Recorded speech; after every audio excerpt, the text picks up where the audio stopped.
Spoke to Susie Teagan from the National Rural Health Alliance, and she said she was particularly concerned about that group. I do worry because sometimes people don't check their mail, or they may not have understood that it affects them. The majority of people in Australia don't actually know which network their telephone is on. And the black spots in rural, remote and regional Australia are much larger than they would be in the city. So it does affect people, people with disabilities.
staying fine.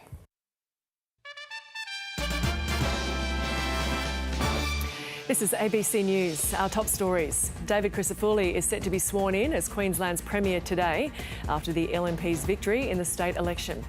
He will form an interim ministry before unveiling the makeup of his cabinet later this week. The incoming Premier has pledged to introduce new crime laws by Christmas, including his adult crime, adult time legislation. Stephen Miles tendered his resignation as Premier yesterday. Republican presidential candidate Donald Trump is back in his hometown of New York for a rally at Madison Square Garden.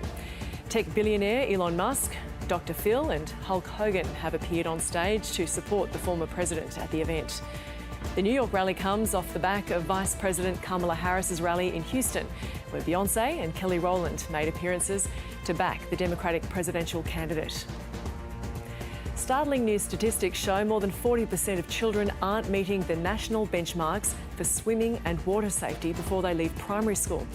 The latest Royal Lifesaving Australia National Drowning Report reveals the risk of drowning increases tenfold for 10 to 20-year-olds because of a clear decline in swimming, water safety and life-saving skills. Telstra and Optus will be switching off their 3G networks from today to boost data speeds for 4G and 5G networks. Telcos have delayed the official shutdown twice this year to allow affected customers more time to upgrade devices. Some older 4G systems or devices purchased from overseas could also be affected, as well as personal medical alarms, smartwatches and farming equipment. And we want to apologise here for some of those technical difficulties which affected our news bulletin. It's good to have you back with us. One man has died and more than 30 others have been injured after a truck slammed into a bus outside a military base north of the Israeli city of Tel Aviv.